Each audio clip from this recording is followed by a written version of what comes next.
안녕하세요. 이번 시간에는 QGIS 개요 및 기초라는 주제를 가지고 QGIS가 무엇인지, 그리고 어떻게 다운받고 설치하는지, QGIS 기초 사용법 및 추가 기능 활용, 마지막으로는 좌표 변환 방법까지 학습을 해보도록 하겠습니다. 이번 학습의 목표는 QGIS 설치 및 기초 사용 방법 이에 QGIS 기능 추가 학습입니다. 이번 강의의 순서는 다음과 같이 진행될 예정입니다. 우선 QGIS가 무엇인지 살펴보고 어떻게 다운받고 설치하는지, 그리고 기본적으로 어떻게 사용하는지, 그리고 스크립트나 플러그인을 사용해서 어떻게 추가 기능을 활용할 수 있는지, 그리고 좌표 변환을 어떻게 하는지 순서대로 진행을 하도록 하겠습니다. 먼저 QGIS를 설치하기 전에 몇 가지 유의사항이 있습니다. 그 유의사항에 대해서 지금부터 알아볼 텐데요. 먼저 사용하고 있는 컴퓨터 사용자 이름이 한글인지 확인하는 과정이 선행되어야 합니다. 영문이 아닌 한글로 되어 있다면 플러그인 같은 오류가 발생할 수 있으니 영문으로 먼저 변경을 하여야 합니다. 사용하고 계시는 컴퓨터의 사용자 이름이 한글인지 어떻게 확인하는지 지금부터 알아보도록 하겠습니다.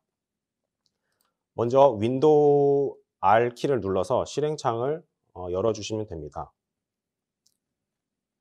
그럼 이제 다음 화면과 같이 실행창이 뜨게 되는데요. 여기에 이제 cmd라고 영문으로 작성을 해주시고 확인을 눌러주시면 됩니다. 그럼 이제 C 드라이브 아래 유저라고 이제 영문명으로 되신 것을 확인을 하실 수가 있습니다. 이렇게 영문이 혹시나 안 돼 있거나 뭐 한글로 되어 있다면 제어판에 들어가셔서 사용자 계정을 검색하신 후에 계정을 새로 만들어야 합니다. 그래서 그 작업을 지금부터 간단하게 보여드리자면 윈도우 하단에 검색창에 제어판이라고 우선 입력을 해주시면 됩니다. 그래서 제어판의 상단의 검색창에 사용자 계정이라고 검색을 하시면 사용자 계정을 클릭하시고 다른 계정 관리에 클릭을 하신 다음에 PC 설정에서 새 사용자 추가 클릭하신 다음에 새로운 영문명으로 된 사용자를 추가를 하시면 됩니다. 그 다음 유의사항은 한 가지가 더 있는데요. QGIS 홈페이지에서는 32비트와 64비트 두 가지 버전으로 QGIS 설치 파일을 제공을 해줍니다. 그래서 사용하고 계신 컴퓨터의 시스템 종류가 무엇인지 확인하는 작업이 필요합니다. 이것도 마찬가지로 제어판에 가셔서 검색창에 시스템이라고 입력을 해주시면 됩니다. 그럼 이제 시스템을 클릭을 하시면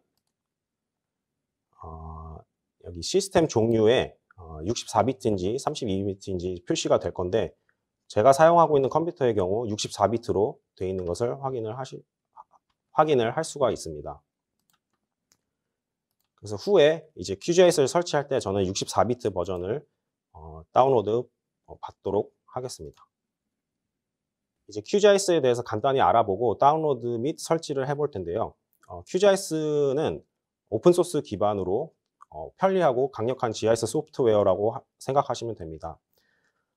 또한 QGIS는 오픈소스 프로젝트로 자원봉사 그룹에 의해서 관리되고 있고 누구나 자유롭게 이용하고 개선을 할 수 있다는 특징을 가지고 있습니다.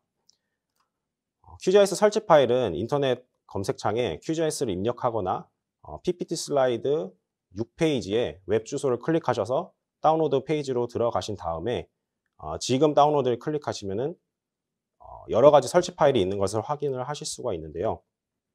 지금 저와 같이 한번 다운로드를 받아보도록 하겠습니다. 이제 QGIS 홈페이지에 들어가 보시면은 화면에 나와 있는 것처럼 지금 다운로드 버튼이 있습니다. 그래서 여기를 클릭을 하시면은 두 가지 버전을 제공을 하고 있고 각각의 버전에 64비트, 32비트 설치 파일을 제공을 하고 있습니다. 상단에 보이는 그 최신 버전 같은 경우에는 말 그대로 최신 버전을 올려놓은 건데요. 뭐 다양한 플러그인이나 그런 것들이 추가된 최신 버전이라고 생각을 하시면 됩니다. 근데 최신 버전을 다운받을 때 플러그인 오류가 발생할 수 있는 경우가 있기 때문에 좀 안정화되어 있는 롱텀 릴리즈 버전을 다운받으시는 걸 추천을 드립니다. 저 같은 경우는 장기 지원 버전, 롱텀 버전 64비트를 클릭을 해서 다운로드 받겠습니다. 다운로드를 받으시고 이제 설치 파일을 클릭을 하시면은 PPT 7페이지 오른쪽 하단에 나와 있는 것처럼 설치 파일이 진행이 됩니다. 그래서 계속 넥스트 누르신 다음에 설치를 진행을 해주시면 되겠습니다. 이제 PPT 8페이지처럼 QGIS를 실행을 했을 때 8페이지와 같은 화면이 나타난다면 성공적으로 설치가 된 것입니다. 이 다음에는 QGIS 언어를 설정을 해볼 건데요. 우선 다운로드 받으신 QGIS를 실행을 해보시면 메뉴 부분에 설정 탭이 있습니다. 설정 탭 가장 아래에 있는 옵션을 클릭을 하신 다음에 왼쪽 탭의 가장 상단 일반 설정에 들어가신 다음에 가장 위쪽에 시스템 로케일 무시 이걸 클릭을 먼저 해주겠습니다. 그럼 이제 두 번째 설정에 로케일이라는 설정 값이 있고 여기서 이제 원하시는 언어를 설정을 하신 다음에 아래 하단에 확인 버튼을 누르시면 됩니다. 한 가지 주의할 점은 언어 설정을 하신 다음에 QGIS를 재실행을 하셔야 그 언어가 설정이 된다는 것을 좀 유의를 해주시고 진행을 해주시면 되겠습니다. 다음은 QGIS 공간 처리 설정에 대해서 간단히 알아볼 건데요. 그 공간 처리 중 문제가 발생했을 경우 분석이 멈추게 되는 경우가 있습니다. 하지만 저희는 이제 강의의 원활한 실습을 위해서 공간 처리 중에 문제가 발생했을 때 분석을 계속 진행하게끔 설정을 해보도록 하겠습니다. 다시 QGIS 설정 들어가신 다음에 하단에 옵션 클릭하시고 가장 왼쪽 탭 하단에 공간 처리 탭이 있습니다. 여기서 일반에 들어가신 다음에 유효하지 않은 객체 필터링에서 설정 값을 유효하지 않은 도형을 가진 객체 건너뛰기로 클릭을 하고 확인을 하도록 하겠습니다. 이렇게 설정을 해 놓으시면은 공간 처리 중에 문제가 발생해도 무시하고 계속 넘어가는 설정을 한 것입니다. 이제 QGIS의 기본적인 설치 방법에 대해서 배워봤고 기본적으로 하는 그 환경 설정에 대해서도 간단히 알아보았습니다. 다음은 이제 QGIS 데이터를 다룰 때 주의사항에 대해서 먼저 말씀을 드릴 건데요. 먼저 파일명에 한글 이름이나 공백을 사용하지 않는 편이 좋습니다. 그리고 두 번째는 파일명에 숫자나 특수문자로 시작하지 않는 것이 중요하고요. 그다음에 데이터가 포함되어 있는 폴더나 파일에 한글을 포함시키지 않는 것이 또 중요합니다. 그리고 네 번째로는 데이터를 공유하실 때 반드시 좌표계나 인코딩 정보가 포함된 메타데이터를 포함시켜서 공유를 하거나 해야 된다는 점이 되겠습니다. 그리고 마지막으로 프로그램 저장 경로 및 설치 폴더 상에 한글이 있을 경우 오류가 발생할 수 있기 때문에 이 5가지에 대해서 좀 유의를 하신 다음에 QGIS 데이터를 좀 다루시면 되겠습니다. 다음은 QGIS 쉐입 파일 구성에 대해서 간단히 알아보겠는데요. PPT 12페이지에 빨간 박스 안에 있는 파일들은 쉐입 파일을 만들 때 기본적으로 생성되는 파일들이라고 생각을 하시면 됩니다. 그래서 그 레이어 파일 .dbf라고 되어 있으면 이 파일의 경우는 각 공간 정보의 추가 정보, 예를 들어 공간 정보 이름이나 코드 번호, 면적, 길이 등이 포함되어 있는 파일이라고 생각을 하시면 됩니다. 그리고 shape 파일 .shb shape으로 되어 있으면 점선면으로 구현된 공간 정보, 즉 위치 정보를 포함하는 파일이라고 생각을 하시면 되고 .shx로 되어 있으면 공간 정보의 인덱스, 즉 shape 파일을 불러올 때 각 공간 정보를 호출하고 조정하는 정보가 담겨 있는 파일이라고 생각을 하시면 됩니다. 그리고 shapefile.prg라고 되어 있는 파일 같은 경우는 공간 정보의 좌표계를 포함하고 있는 파일이라고 생각을 하시면 됩니다. 그리고 shape.cpg라고 되어 있는 파일 같은 경우는 공간 정보의 언어가 담긴 파일이라고 생각을 하시면 되는데 보통 인코딩이라고 불리는 그런 정보가 담겨져 있습니다. 다음은 shape 파일을 다룰 때 shape 파일 속성 테이블이 있습니다. 속성 테이블을 다룰 때 유의사항에 대해서 좀 알아보도록 하겠습니다. 우선 필드 유형은 정수, 십진수, 텍스트, 날짜 등의 유형이 있는데요. 필드는 특수 문자나 숫자로 되도록 시작하지 않고 그 다음에 공백도 사용하지 않는 것이 중요합니다. 필드명의 길이는 10바이트를 넘지 않게 하는 것이 또 중요합니다. 한글 기준으로는 5글자, 영문이나 숫자 기준으로는 10글자를 넘지 않게 주의를 하셔야 되고 되도록이면 필드명을 한글로 하신 것을 추천드리지 않습니다. 또한 필드 유형이 십진수일 경우 그 정밀도, 그러니까 소수점 자릿수 크기에 유의를 하셔야 되겠습니다. 다음은 QGIS 인터페이스에 대해서 간단히 알아보도록 하겠습니다. PPT 14페이지를 보시면은 QGIS를 딱 실행했을 때 가장 상단에 위에 있는 그 메뉴바가 메뉴가 되겠고요. 그 밑에 있는 두 줄로 되어 있는 메뉴를 도구 모음이라고 생각을 하시면 되고 왼쪽 중간 부분에 그 컴퓨터 파일들을 볼 수 있는 탐색기 창이 있고 그 아래에는 레이어를 관리할 수 있는 창이 있습니다. 그리고 중간에는 이제 레이어 같은 걸 불러올 때 가시화되는 지도창이 있겠고요. 그다음에 오른쪽 하단 오른쪽에 상태 표시줄이 있습니다. 그래서 뭐 좌표나 축척이나 좌표계 거리가 표출되는 상태 표시줄이 있고 그다음에 왼쪽 하단에 검색 기능이 있습니다. 그래서 QGIS 버전 3의 주요 기능인데요. 공간 처리 툴이나 레이어 검색을 할 때 활용하시면 되겠습니다. 다음은 QGIS 도구에 대해서 간단히 다뤄보도록 하겠습니다. 지도창에 레이어를 이동을 시키고 싶으실 때 도구 모음에 손가락 모양으로 생긴 버튼을 클릭을 하신 다음에 지도창에 한번 클릭을 하시고 상하 좌우로 이동을 하실 수가 있습니다.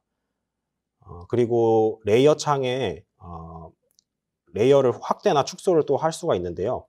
손가락 모양의 우측에 돋보기 플러스 마이너스 모양을 누르신 다음에 확대나 축소를 하실 수가 있습니다. 이거에 대해서 우선 QGIS로 잠시 실습을 해보도록 하겠습니다. QGIS를 여신 다음에 사용하고 계시는 쉐입 파일이나 TIFF 파일을 우선 불러오도록 하겠습니다. 저 같은 경우는 이제 대전 지역의 국토환경평가지도와 한국 보호지역, 보호지역 파일을 두 가지를 불러왔습니다. 우선 손가락 모양을 이용해서 레이어를 이동을 해보도록 하겠습니다.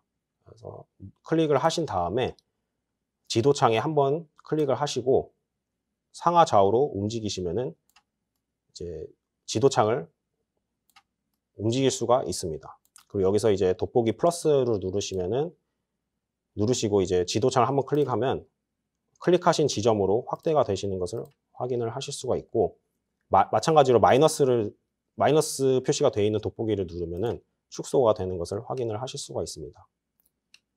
근데 이제 지도창을 움직이고 싶을 때 이제 손가락 모양을 계속 누르기에는 번거로우니 이제 마우스 휠을 한번 클릭을 하시고 움직이셔도 레이어가 움직이는 걸 확인을 하실 수가 있습니다. 다음은 이제 전체 보기에 대한 건데요. 돋보기 마이너스 우측에 레이어 전체 보기가 있습니다. 그래서 레이어 창에서 활성화된 레이어를 대상으로 전체 보기가 되는 기능인데요. 이 상태에서 이제 전체 보기를 클릭을 하면은 지금 레이어 창에 있는 범위로 이제 전체 보기가 됩니다. 그래서 만약에 대전 지역의 국토환경평가 지도만 딱 보고 싶다 하시면은 이제 그 보호 지역의 왼쪽에 체크박스를 해제를 하신 다음에 전체 보기를 클릭을 하시면 이제 바로 대전 지역으로 확대되는 것을 확인을 하실 수가 있습니다. 이제 레이어 왼쪽에 체크박스 해제하는 거 말고 모든 레이어가 켜져 있는 상태에서 이제 대전 지역만 확대해서 보고 싶다 하시면은 두 개 다 왼쪽에 체크박스가 활성화되어 있는 상태에서 대전 지역의 국토 환경평가 지도만 클릭을 하시고 이제 레이어 도구 창에 레이어로 확대 축소 버튼이 있습니다. 그래서 이거를 이제 클릭을 하시면 바로 대전 지역에 영역으로 확대되는 것을 확인을 하실 수가 있습니다. 그래서 많은 레이어 창이 있는 상태에서 확대를 원하시는 그 레이어를 클릭을 하신 다음에 선택한 레이어로 확대 축소를 클릭을 하시면 바로 그 영역으로 확대나 축소가 되는 기능이 되겠습니다. 그 다음은 이제 새 창에서 지도 보기입니다. 기존의 지도창에 있는 그 레이어 외에 다른 창에서도 레이어를 보고 싶다 하시면은 도구 모음에 새 지도 뷰를 클릭을 하시면 이제 새로운 하나의 지도창이 다시 뜨게 됩니다. 그래서 이 상태에서도 이제 기존 QGIS 지도창에 있는 레이어 외에 새로운 지도창을 하나 만들어서 이제 보고 싶으신 레이어를 따로 확인을 하실 수가 있겠습니다. 다음은 이제 프로젝트 툴바인데요. 새 프로젝트 열거나 이제 기존에 만들었던 프로젝트를 열거나 혹은 프로젝트를 저장할 수 있는 툴바가 되겠습니다. 그리고 속성 툴바는 이제 레이어 객체를 선택을 하고 속성을 활용해서 뭐 필드를 수정한다든지 아니면 레이어의 길이나 면적을 측정하는 할 수 있는 그런 속성 툴바가 도구 모음에 또 있겠습니다. 다음은 이제 키보드 단축키를 설정하는 방법인데요. 키보드 단축키 설정하는 방법은 우선 메뉴바에 설정에 들어가신 다음에 키보드를 클릭을 하시고 그 다음에 변경 혹은 단축키 입력이 필요한 액션에 대해서 단축키를 입력을 하신 다음에 닫기를 누르시면 됩니다.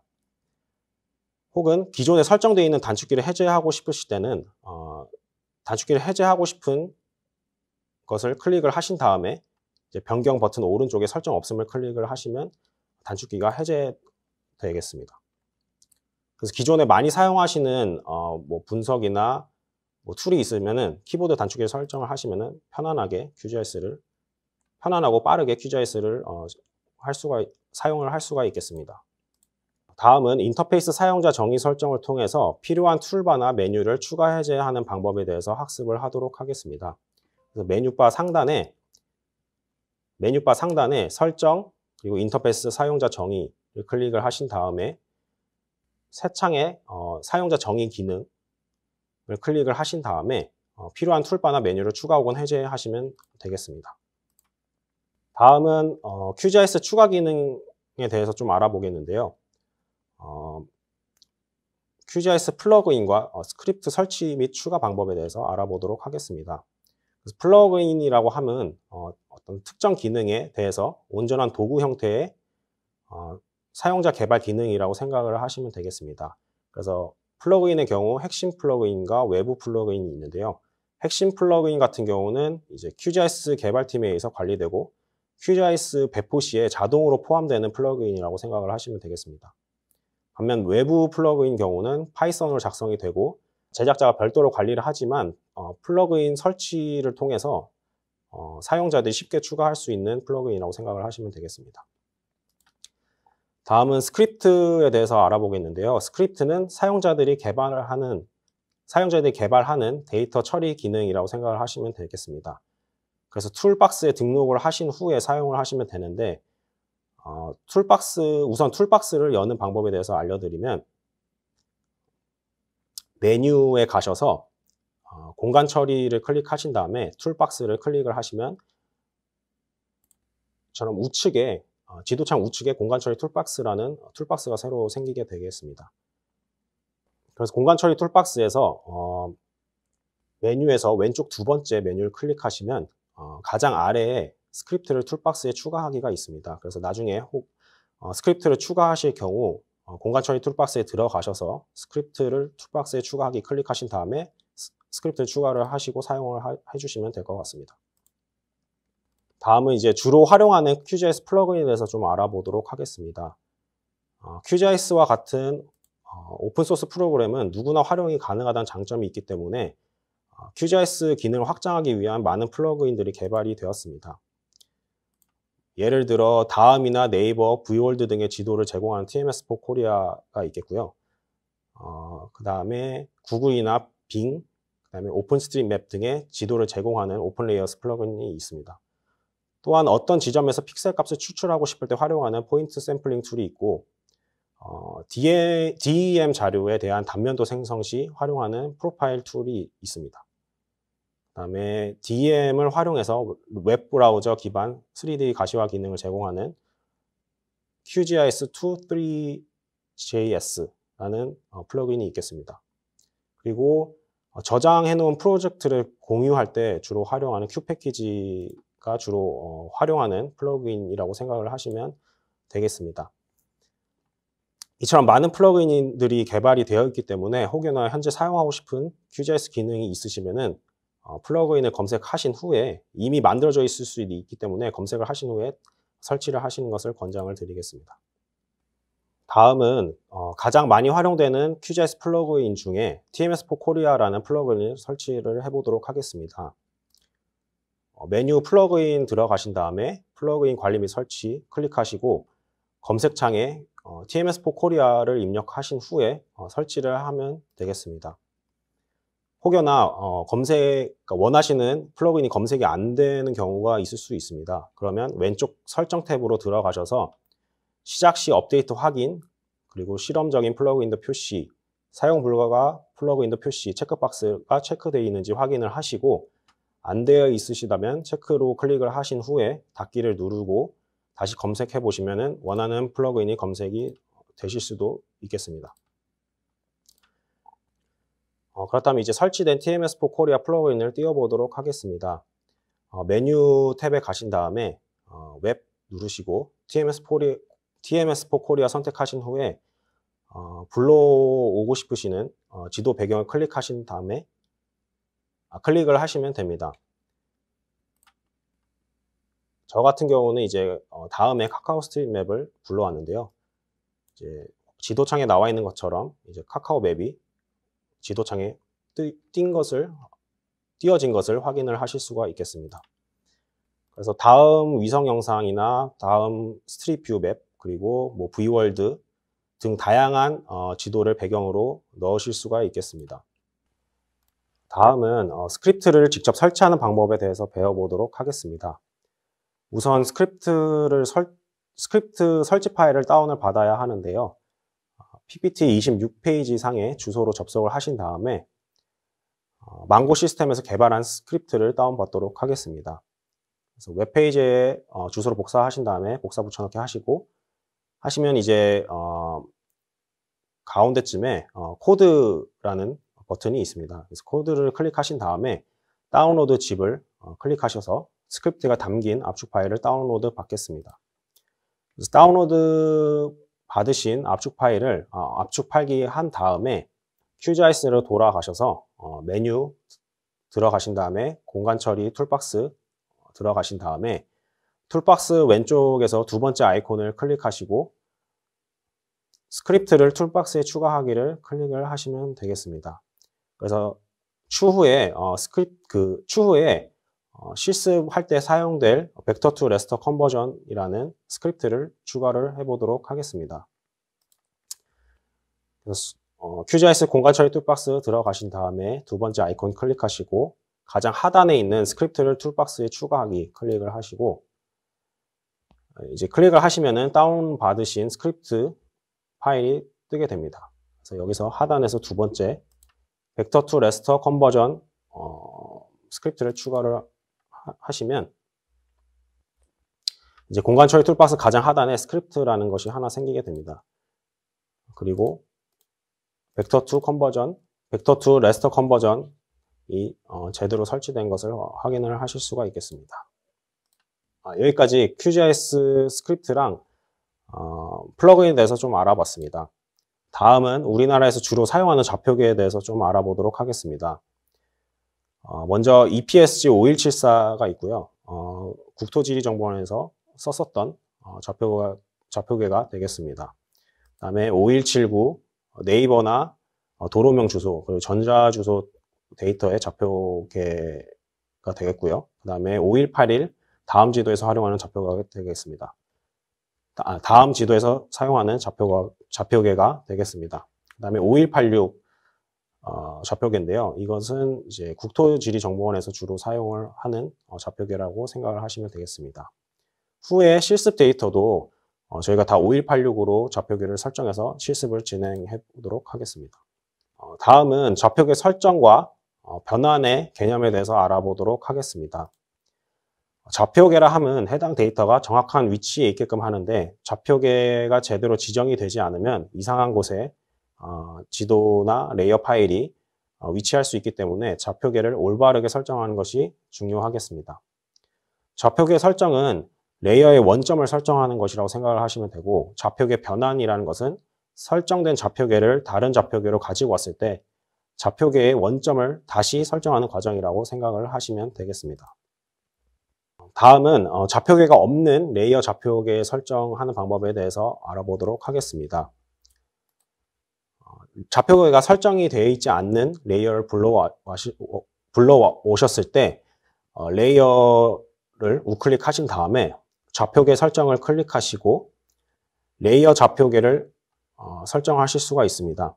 하지만 이제 레이어 좌표 설정 같은 경우는 임시로 설정한 것이기 때문에 해당 데이터 자체 원본은 좌표계 정보를 갖고 있지는 않습니다. 그래서 레이어 좌표계를 설정하여도 PRG 파일이 생성되지 않기 때문에 추후에 레이어를 다시 QGIS에 불러와도 레이어 좌표계를 다시 설정해주는 작업이 필요하겠습니다.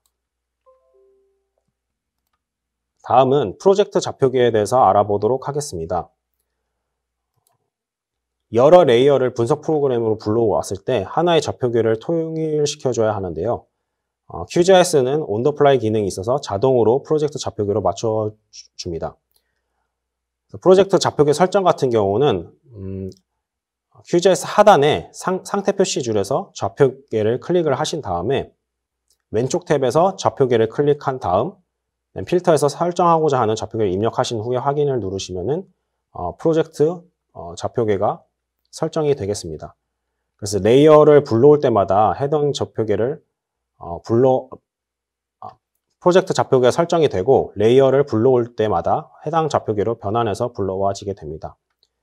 한 가지 주의할 점은 불러온 레이어의 실제 좌표계는 변하지 않는다는 것을 염두해 두셔야 합니다. 다음은 같은 작업을 계속 반복할 때 유용한 기본 좌표계 설정 방법에 대해서 알아보도록 하겠습니다.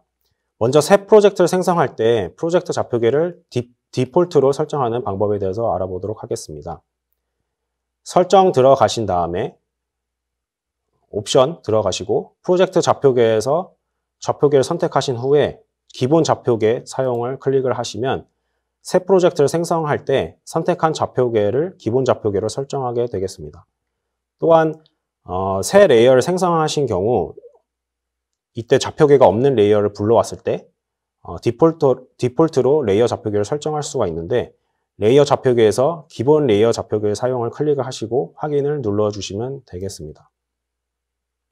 방금까지 좌표 변환하는 방법에 대해서 배워봤는데요.